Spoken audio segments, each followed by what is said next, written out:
কি ব্যাপার না কুরবানি দিতে হবে, তাই না? আচ্ছা বলুন, নামাজ এটা সুন্নত, ফরজ না নফল? ফরজ বলতে ভয় লাগছে নাকি? বলুন ফরজ। আর কুরবানি সুন্নত, তাই না? আমাদের অবস্থা কেমন? এবার আপনাকে একটা কথা বলি, মাথায় টুপি দেওয়া, পাগড়ি পরা, এটা সুন্নত, নফল না ফরজ? কি? কিছুই নয়। টুপি এমনি, এটা সুন্নত নয়, এটা একটা ট্র্যাডিশন, অর্থাৎ একটা সংস্কৃতি। কেরালার মানুষ দেখবেন চেরা লুঙ্গি পরে, আর পশ্চিম বাংলার বাঙালির মেয়েরা কি করে?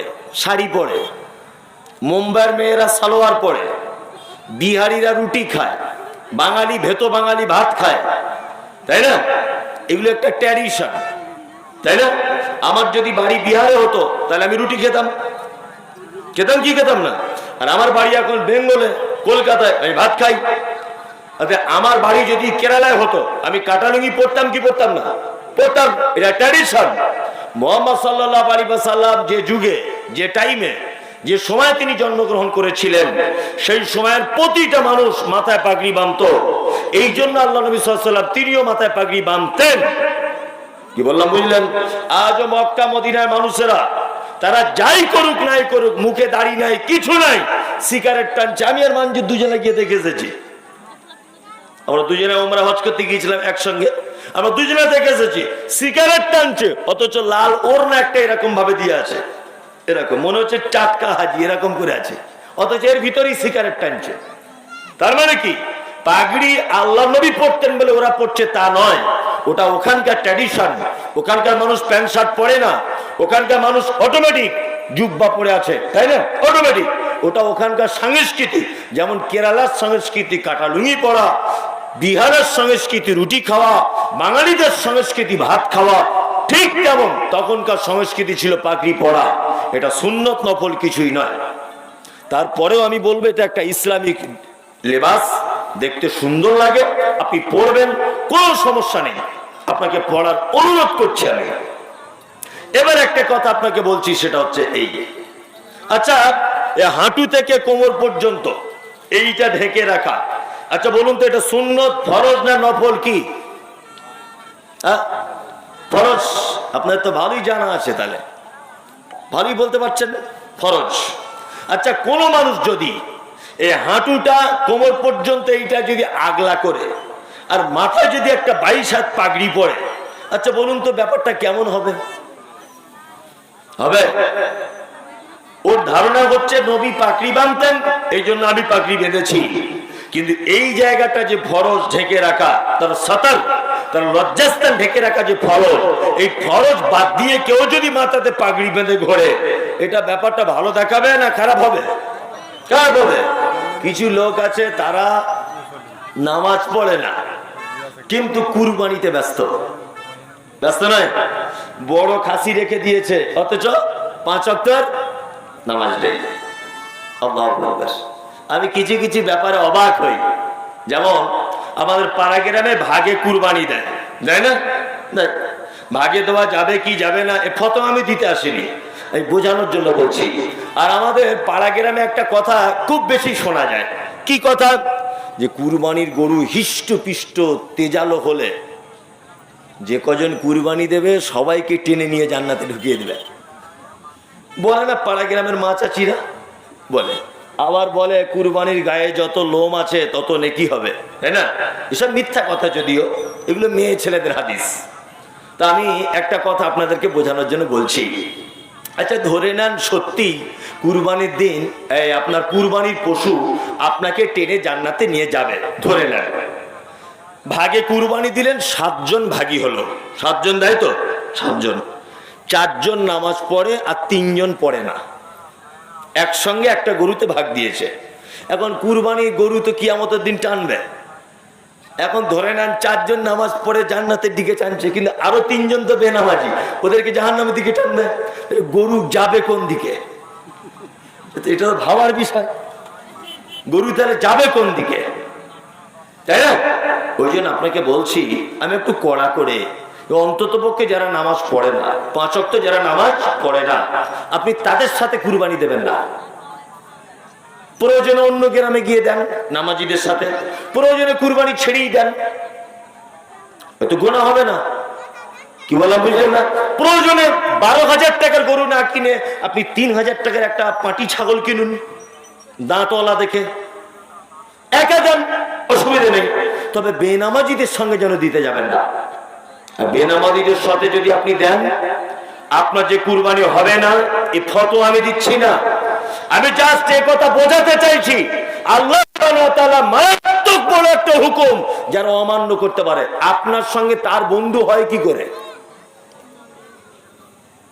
আল্লাহ তাআলা বলছেন ফাসাল্লি লিরাব্বিকা ওয়ানহার, নবীকে বলছেন আপনি প্রথমে সালাত আদায় করুন, তারপরে কুরবানি করুন। কি বললাম বুঝলেন?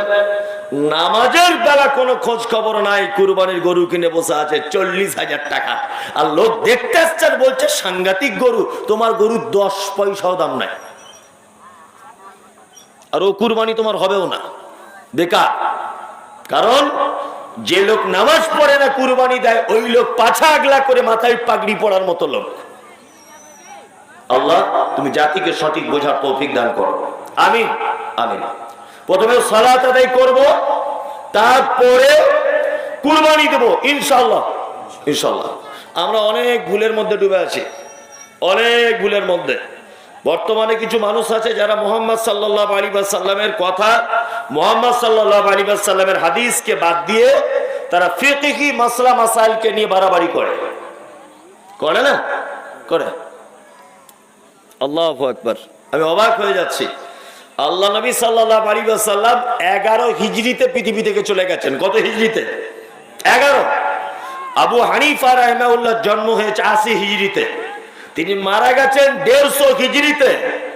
এইভাবে ইমাম শাফির জন্ম হয়েছে 150 হিজরিতে।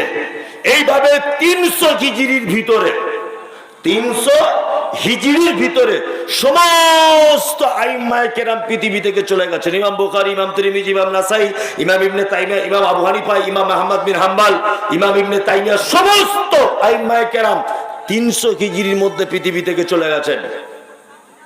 তখনও পর্যন্ত কুরবানি ঠিকই ছিল, ভালো করে বুঝবেন, তখনও পর্যন্ত কুরবানি ঠিকই ছিল। তারপরে আবিষ্কার হলো, বলছে আকিকার কুরবানি একটা পশুতেই দিলে চলবে, কোনো সমস্যা নেই। এগুলো হচ্ছে না। আকিকা একটা আলাদা আমল, কুরবানি একটা আলাদা আমল। কিন্তু হুজুর ফতোয়া দিয়ে দিয়েছে আকিকার গরুতে 3টে বেটার 3টে নাম দিয়ে দাও, কুরবানির গরুতে 3টে বেটার আকিকা হয়ে যাবে, বাকি যে 4টে নাম থাকবে তোমার গোষ্ঠীর সবার নামে কুরবানি দিয়ে দাও। একটা গরুতে 2 রকমের ক্যাপাসিটি। আশ্চর্য ব্যাপার, কত যে ভণ্ডামি চলছে চলছে আমাদের এখানে, চলছে। একদমই নয়, আকিকা আলাদা, এটা একটা আলাদা আমল, তাই তো স্যার? কুরবানি এটা একটা আলাদা আমল, এর সঙ্গে আকিকার কোনো সম্পর্ক নেই। তার একটা বাস্তবতা আপনাকে আমি দেখাচ্ছি। আকিকার মাংস বা গোস্ত যার নামে আকিকা হয়েছে সে খাবে, তার বাপ খাবে, তার মা খাবে, তার বন্ধু খাবে, ইমাম সাহেব খাবে, খারিগোপালপুরে হেড মাওলানা খাবে, সবাই খাবে, কোনো সমস্যা নেই। আত্মীয় স্বজন থেকে শুরু করে আকিকার মাংস সবাই খেতে পারে, কোনো সমস্যা নেই। কিন্তু কুরবানির না, আপনি ফকির মিসকিনকে দিতে বাধ্য, দিতেই হবে, বাধ্য। আকিকার ব্যাপারে বাধ্যতামূলক কিছু নেই। কুরবানি আপনি নিজে করুন, নিজে গোস্ত খান, আপনি ফকির মিসকিনকে দিতে আপনি বাধ্য। আমরা তো এখন ফকির মিসকিনকে দিই না। গরু জবাই করার পরে 12 কেজি মাংস দিয়ে বড় মেয়ের বাড়ি ছুটছে, ছোট মেয়ের বাড়ি গোস্ত দিতে যাচ্ছে, শ্বশুর বাড়িতে যাচ্ছে গোস্ত দিতে, যাচ্ছে না? যাচ্ছে। অথচ পাড়ার গরিব মানুষ কুরবানি দিতে পারেনি, ওর কথা মনে নেই। অথচ আল্লাহ বলছে ওকে আগে দাও, ওকে আগে দাও। আল্লাহু আকবার। আমরা এই সমস্ত কাজ থেকে নিজেকে সরিয়ে রাখবো ইনশাআল্লাহ। তাহলে প্রথমে সালাত আদায় করব, তারপর কুরবানি করব। তারপর আল্লাহ সুবহানাহু ওয়া তাআলা বলছেন ইন্না শানিয়াকা হুয়াল আবতার। যারা আপনাকে বলছিল আপনি নির্বংশ, আমি আল্লাহ কথা দিচ্ছি, যারা আপনার নামে বদনাম দিচ্ছিল আমি আল্লাহ তাদের বংশ পরিচয় রাখবো না। এবার আপনাকে একটা কথা বলছি, খুব মনোযোগ দিয়ে শুনুন।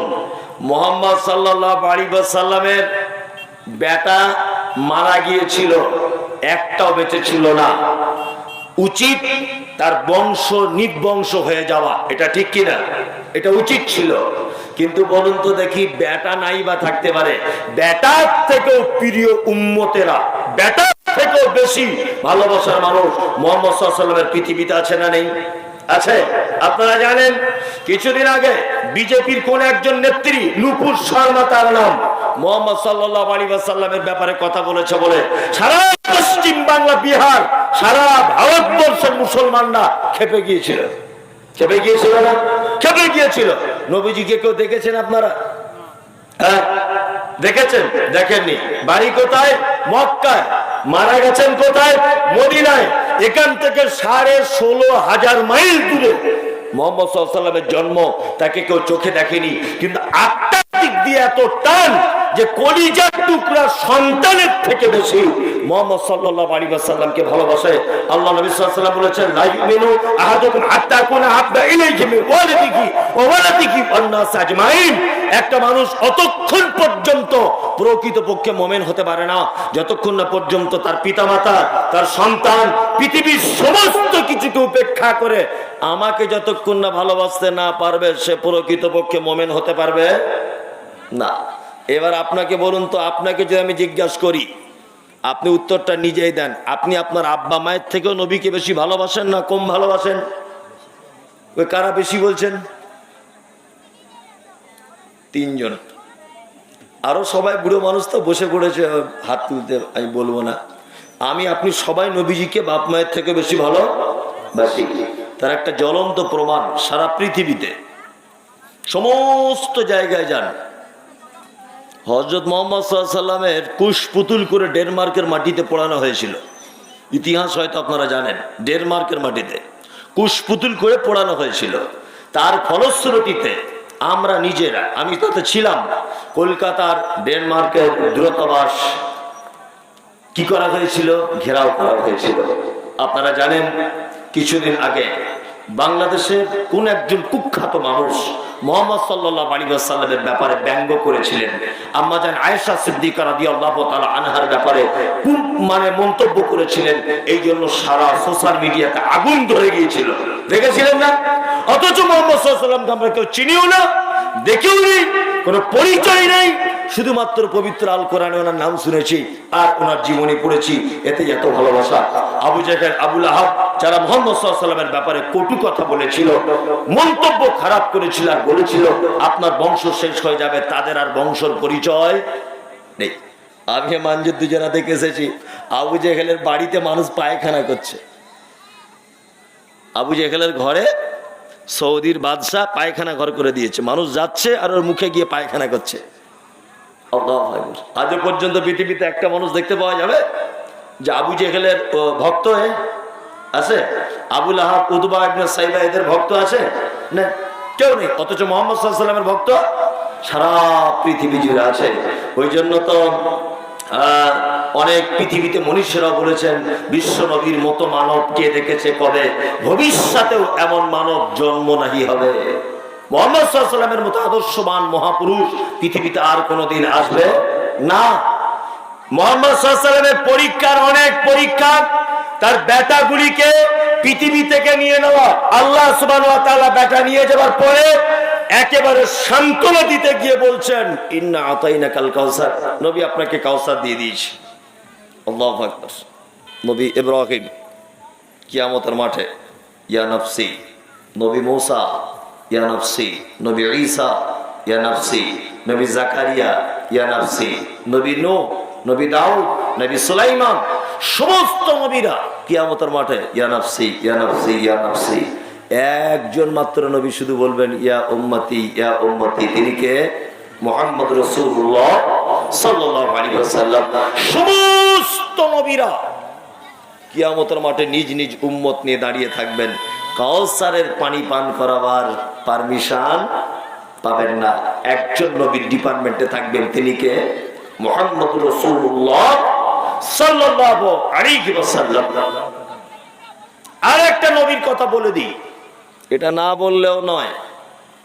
আমাদের মাঝে একজন নবী ছিলেন, তার নাম ইব্রাহিম আলাইহিস সালাম। আবার নবীদের ভিতরে সব থেকে বেশি পরীক্ষা হয়েছে কার? ইব্রাহিম আলাইহিস সালামের। ইব্রাহিম আলাইহিস সালামের প্রথম নম্বর কথা হচ্ছে, ইব্রাহিম আলাইহিস সালাম একেবারেই নিজের মাতৃভূমি মানুষেরা যখন অত্যাচার বাড়িয়ে দিল, একেবারে অত্যাচার বাড়িয়ে দিল, কি হলো? কি হলো? ভোল্টেজ বেড়ে গেছে। আমাদের মাঝে একজন নবী ছিলেন, তার নাম ইব্রাহিম আলাইহিস সালাম। কত রকমের যে পরীক্ষার সম্মুখীন হতে হয়েছে। এক নম্বরের পরীক্ষা কি পরীক্ষা? তার জাতি তাকে আগুনের ভিতরে নিক্ষেপ করেছিল, এটা আমরা জানি। পুড়ে গিয়েছিলেন না? তারপরের পরীক্ষা, ইব্রাহিম আলাইহিস সালাম তিনি যখন চলে যাচ্ছেন নিজের মাতৃভূমি ত্যাগ করে দিয়ে শাম দেশের দিকে যাওয়ার সময় বলছেন, অকালা ইন্নী যাকিবুন ইলা রাব্বি সাইয়াহদিন, নিশ্চয় আমার প্রভু, আমি আমার কওমের কাছে অত্যাচার সহ্য করতে না পারে আমি চলে যাচ্ছি শামের দিকে। পৃথিবীতে আমার কেউ নেই, পরিচিত কেউ নেই, অভিভাবক কেউ নেই, আত্মীয় স্বজন কেউ নেই। তবে তিনি এই দোয়া করতে করতে যাচ্ছিলেন, অকালা ইন্নী যাকিবুন ইলা রাব্বি সাইয়াহদিন, নিশ্চয় আমার রব আমাকে সঠিক রাস্তা বলে দেবে। কত বছর বয়সে? তাফসীর কারকগণ বলেছেন, কেউ কেউ বলেছেন 75 থেকে 80 বছর বয়সে শাম দেশে চলে যাচ্ছেন, সফর করছেন নিজের মাতৃভূমি ত্যাগ করে, অত্যাচার সহ্য করতে না পেরে। শাম দেশে যখন তিনি যাচ্ছেন, যেতে যেতে দোয়া করছিলেন, রব্বি হাবলি মিনাস সালিহিন, আল্লাহ তুমি আমাকে একটা নেক সন্তান দান করো। আমি 75 থেকে 80 বছর বয়সে ইসলামের দাওয়াত দিচ্ছি, আমার তাওহীদি মিশন কোনো একদিন নিভে যাবে। আমার একটাও ছেলে নেই, মেয়ে নেই, কেউ নেই। রব্বি হাবলি মিনাস সালিহিন, আল্লাহ তুমি আমাকে একটা নেককার সন্তান দান করো। কে দোয়া করেছিলেন? ইব্রাহিম আলাইহিস সালাম সন্তানের জন্য দোয়া করেছিলেন। আমরা তো দোয়া করি, সন্তানের জন্য দোয়া করি না? শাশুড়ি দোয়া করছে, আল্লাহ আমার বৌমার একটা ফুটফুটে ছেলে দাও। বাপ দোয়া করছে, আল্লাহ 4টে বেটি, এবার একটা জবরদস্ত বেটা দাও। দোয়া করছে। আর এই দোয়া যদি কবুল হয়েই যায়, তা কি হবে তো বুঝতেই পারছেন। কি বলছি বুঝতে পারছেন না? আবার মাদ্রাসাতে যারা ছেলে ভর্তি করতে যাচ্ছে, তা বলছি কি ব্যাপার আপনি ভর্তি করবেন মাদ্রাসাতে? বলছে সাংঘাতিক বদমাশ, বাড়িতে টেকাতে পারছি না। এ প্রথমেই তো তোমার নিয়ত খারাপ, এ ছেলে জীবনে মৌলভী সাহেব হবে না। আর মৌলভী সাহেব হলেও সমাজকে নষ্ট করে দিবে। সমাজকে কি করবে? নষ্ট করে দেবে। আপনার বেটা ভালো হবে কি করে? কোনদিন আপনার স্ত্রী পেটে যখন বাচ্চা এসেছিল এই দোয়া করেছিলেন? রব্বি হাবলি মিনাস সালিহিন, আল্লাহ তুমি আমাকে একটা সালেহ নেককার পুত পবিত্র সন্তান দান করো। বুড়ো বয়সে মারছে, বুড়ো বয়সে বেটা মারছে কাকে? বাপকে। তাই ইমাম সাহেবের কাছে যাচ্ছে বিচার জানাতে, মৌলভী সাহেব একটু বাপ মায়ের সেবা যত্নের ব্যাপারে খোদবা দেবেন। ইমাম সাহেব যদি খোদবা কিয়ামত পর্যন্ত চালায়, তবু এ খোদবায় কাজ হবে না। কারণ কি? কারণ আপনি তো নিজে ভুল করেছেন। সন্তান যখন স্ত্রী পেটে প্রথম জন্ম হয়েছে, আপনার প্রথমেই দোয়া করা উচিত ছিল, আল্লাহ যে সন্তানটাই তুমি আমাকে দাও, অন্তত পক্ষে নেককার সন্তান দান করিও, তাই না? আর আমাদের মায়েদের বাচ্চা নেককার এখনকার দিনে আর হবে না। কারণ আমাদের মায়েরা পেটে বাচ্চা রাখা অবস্থাতে যে সমস্ত অন্যায়গুলো করছে, এই অন্যায়ের এফেক্ট তার বাচ্চার উপরে করতে পারে। 95% মেয়ে তার পেটে বাচ্চা আসার পরে সময় পার হয় না, এই জন্য বসে বসে মোবাইলে সিরিয়াল দেখছে, গান দেখছে, ওই আপনার কি বলে টিকটক ভিডিও দেখছে। হ্যাঁ, তো ওই বেটা হবে টিকটকের মতো, বেটিও টিকটকের মতো হবে। আগেকার দিনের মেয়েরা কি পেটে বাচ্চা থাকলে কোরআন তেলাওয়াত করত, বেশি বেশি করে নফল সিয়াম করত, বেশি বেশি করে দান করত, বেশি বেশি করে সাদকা করত। আর এখনকার অবস্থা কি? পেটে বাচ্চা, ডাক্তার বাবু বলেছে সিঁড়ি দিয়ে ওঠা যাবে না, ভারী জিনিস তোলা যাবে না, বেশিক্ষণ হাঁটা যাবে না। ও সুযোগ পেয়েছে, তাহলে সময় তো কাটাতে হবে। সময় কাটাবার একটাই রাস্তা, বসে বসে মোবাইলে টিকটক দেখো। এই তো চলছে, চলছে না? আমাদের সন্তানদের কাছ থেকে ভালো কিছু আশা করা যেতে পারে না। 80 বছর বয়সে বুড়ো লোকের বেটা হয়েছে। আল্লাহ তাআলা বলছেন ফাবাশশারনাহু বিগুলামিন হালিম, সুসংবাদ দিলাম আমি একটা পুত পবিত্র, নরম, তাজা, ঈমানওয়ালা, ভালো ছেলের। আল্লাহ সুবহানাহু ওয়া তাআলা ইব্রাহিম আলাইহিস সালামের দোয়া কি করলেন? কবুল করে নিলেন। ইব্রাহিমের দোয়া কবুল করলেন আর বললেন ফাবাশশারনাহু বিগুলামিন হালিম, সুসংবাদ ইব্রাহিম, তোমার জন্য একটা বেটা সন্তান আমি আল্লাহ দান করছি। বেটাটা আল্লাহ তাআলা দান করলেন। এবার নবীর পরীক্ষা শুরু হচ্ছে। কার? ইব্রাহিম আলাইহিস সালামের। আল্লাহ তাআলা তারপরে বলছেন ফালাম্মা বালাগা মা'হুস সা'য়া ক্বালা ইয়া বুনাইয়া ইন্নী আরা ফিল মানামি আন্নী আযবাহুকা ফানজুর মাযা তারা ক্বালা ইয়া আবাতি ইফআল মা তু'মারু সাতাজিদুনি ইনশাআল্লাহু মিনাস সাবিরিন। বেটা হয়েছে ইব্রাহিম আলাইহিস সালামের বুড়ো বয়সে। আল্লাহ তাআলা বলছেন ফালাম্মা বালাগা মা'হুস সা'য়া, বেটা যখন আস্তে আস্তে করে চলাফেরা করার বয়স যখন হলো। কত বছর একটা ছেলে চলাফেরা করতে পারে? 4-5 বছরে ভালোভাবে চলাফেরা করতে পারে? পারে না। যখন চলাফেরা করতে বয়স যখন হয়ে গেল, তখন ইব্রাহিম আলাইহিস সালাম তিনি বলছেন, কি বলছেন? ক্বালা ইয়া বুনাইয়া, হে আমার বেটা, ইন্নী আরা ফিল মানামি আন্নী আযবাহুকা ফানজুর মাযা তারা। বেটা ইসমাঈল, আমি স্বপ্নে দেখলাম আমি তোমাকে জবাই করছি, তোমাকে আমি জবাই করছি। ফানজুর মাযা তারা, তুমি বলো তোমার রায় কি আছে? ক্বালা ইয়া আবাতি মা তু'মারু সাতাজিদুনি ইনশাআল্লাহু মিনাস সাবিরিন। ইব্রাহিম আলাইহিস সালামের বেটা ইসমাঈল বলছে, আব্বা আপনি করুন যেটা আপনাকে আদেশ করা হয়েছে। সাতাজিদুনি ইনশাআল্লাহু মিনাস সাবিরিন, নিশ্চয় আপনি আমাকে ধৈর্যশীলদের ভিতরে পাবেন। দেখুন কেমন বেটা আর কেমন কি বাপ, দুজনাই আল্লাহর প্রতি কেমন ভরসা এবং ভয়। এরকম পরীক্ষা হলে টিকে থাকা যাবে? যাবে না। আল্লাহ পবিত্র আল কোরআনে বলছে ওয়ালা নাবলু আন্নাকুম বিশাইয়্যিন মিনাল খাউফি ওয়াল জু' ওয়া নাকসিম মিনাল আমওয়াল ওয়াল আনফুসি ওয়াস সামারাত ওয়া বাশশিরিস সাবিরিন। মানুষকে পৃথিবীতে আমি পরীক্ষা করব অনেক রকমের, তার মধ্যে তার মাল ধ্বংস করে দিব। মাল বলতে কি? বেটাটা দিল্লিতে কাজে গিয়েছিল, বাড়ি আসার সময়তে ওই বারশোয়ে নেমেছে, টুঙ্গি দিঘি থেকে আসার সময় অটোতে করে আসছিল, ঠিক নাগর ব্রিজের কাছে একটা ট্র্যাক্টর গাড়ি এসে মেরে একেবারে তাকে চিপসে দিয়েছে রাস্তার পিচের সাথে। তখন ওর মা কাঁদতে কাঁদতে বলছে, আল্লাহ যে ছেলেটা বেশি ইনকাম করতে পারে ওইটাকে নিয়ে নিলি? হ্যাঁ, তোর একই বিচার। মা কাঁদতে কাঁদতে বলছে। খালা বলছে ছেলেটা এই মাত্র বড় হয়ে উঠলো, রোজগার করতে শিখলো, আর আল্লাহ তুই নিয়ে নিলি? দোয়া করছে না? দোয়া করছে। আল্লাহু আকবার। কিন্তু ইব্রাহিম আলাইহিস সালাম তার বেটাকে বলছেন কি? ক্বালা ইয়া আবাতি ইফআল মা তু'মারু সাতাজিদুনি ইনশাআল্লাহু মিনাস সাবিরিন। বেটা বলছে, আব্বা আল্লাহ যদি আপনাকে কুরবানি করার আদেশ থাকে বা করে যদি থাকে, ইফআল আপনি করুন, মা তু'মারু যেটা আপনাকে আদেশ করা হয়েছে, সাতাজিদুনি ইনশাআল্লাহু মিনাস সাবিরিন, নিশ্চয় আপনি আমাকে ধৈর্যশীলদের মাঝখানে পাবেন। আল্লাহু আকবার। বাপ বেটা দুজনা চলে গেলেন কোথায়? মিনার মাঠে।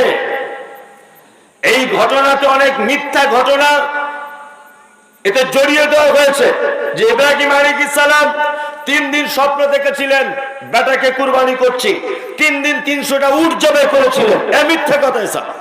বেটাকে জবাই করতে নিয়ে যাচ্ছিলেন, চোখে রুমাল বেঁধে দিলেন, ছুরি কাটছে না, পাথরে গিয়ে ঘষা দিলেন, পাথর কেটে গেল, বেটার গলা কাটে না, এসব যাবতীয় কেচ্চা কাহিনী অতিরঞ্জিত করা হয়েছে। কি বললাম বুঝলেন? অতিরঞ্জিত। আল্লাহ সুবহানাহু ওয়া তাআলা পরীক্ষার সম্মুখীন করলেন। বাপ আল্লাহ সুবহানাহু ওয়া তাআলা বলেন ফালাম্মা আসলামা ওয়াতাল্লাহা বিল জাবিন, বাপ তার বেটাকে জমিনে শুইয়ে দিল, শুইয়ে দিয়েছে মিনার মাঠে। পৃথিবীতে কেউ নেই, ফাঁকা মরুভূমি, ধুধু আকাশ বাতাস নিস্তব্ধ হয়ে গেছে। বেটাকে শুইয়ে দিয়েছে বাপ জবাই করবে বলে। আল্লাহ তাআলা ইব্রাহিমকে ডেকে বলছেন ওয়ানাদাইনাহু আইয়া ইব্রাহিম, এ ইব্রাহিম কদ সাদ্দাকতা রুইয়া, নিশ্চয়ই তুমি তোমার স্বপ্নকে সত্য বাস্তবে পরিণত করেছো। আল্লাহ তাআলা বলছেন ইন্না কাযালিকা নাজিল মুহসিনিন, এইভাবে আমি অবশ্যই মুহসিন ভালো বান্দাদের পরীক্ষা করে থাকি। পৃথিবীতে অসংখ্য নবীদেরকে পরীক্ষা করা হয়েছে। আজকে আমাদের মাঝখানে বিপদ আপদ মুসিবত যা কিছু আসে, এটা আল্লাহর পক্ষ থেকে কি হয়? পরীক্ষা করা হয়। আর পরীক্ষা যখন চলে আসবে আল্লাহ তাআলা বলছেন অবাশশিরিস সাবিরিন, নবীকে বলে দিচ্ছেন নবী আপনি বলে দেন আমার পরীক্ষা যখন কোন মানুষের উপর আসে অবাশশিরিস সাবিরিন, তারা যেন ধৈর্য ধারণ করে। আর ধৈর্য দ্বারা ধরবে তাদের জন্য রয়েছে আমার কাছে পুরস্কার, তার নাম জান্নাত। রাত্রি অনেক হয়েছে। হ্যাঁ, সাফিরউদ্দিন আনসারী ৫,০০০ টাকা, মাশাআল্লাহ। সাফিরউদ্দিন আনসারী ৫,০০০, মানে লোক যা হয়েছে তার থেকে টাইম বেশি হয়ে গেছে, এটা হচ্ছে সবচেয়ে বড় কথা। লোক যদি একটু বেশি বেশি হতো, টাইম বেশি হলে অসুবিধা ছিল না। যাই হোক, সাফিরউদ্দিন আনসারী ৫,০০০। কেউ আছেন? এটা হাদিস কোরআন নয়, এটা প্রবাদ বাক্য যে যার শেষ ভালো তার সব ভালো। তার শেষের দিকে নূর আলমের বাবা ১ কুইন্টাল ভুট্টা। তাহলে হায়েস্ট দান কত হয়েছে? ১০,০০০ তুমি দিয়েছো, এটাই হায়েস্ট। আমার জালাল চাচা আছে। জালাল চাচা কত দিয়েছে? ও দিবে হয়তো। আসুন আসুন দেন। আমার চাচা খুব ভালো লোক। ও, মঞ্জির বলছে আমার চাচা খুবই ভালো লোক। তো কই বসে বসে দেখ, আসুন একটু মেহেরবানি করুন, আল্লাহর রাস্তায় দেন। যে যা পারবেন দেন। রাত্রি অনেক হলে ১টা বেজে গেছে প্রায়। কই দেন, কি হলো? মসজিদ হচ্ছে না হয়ে গেছে? নতুন হয়ে গেছে।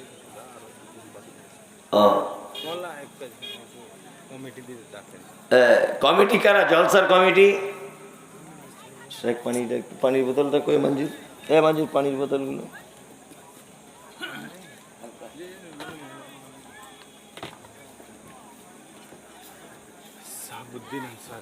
আচ্ছা আচ্ছা, একটা ঘটনা আপনাদেরকে বলি। আসলে কিছু মানুষ আছে তাদের মাথায় গোবর ভরা আছে, বুঝলেন?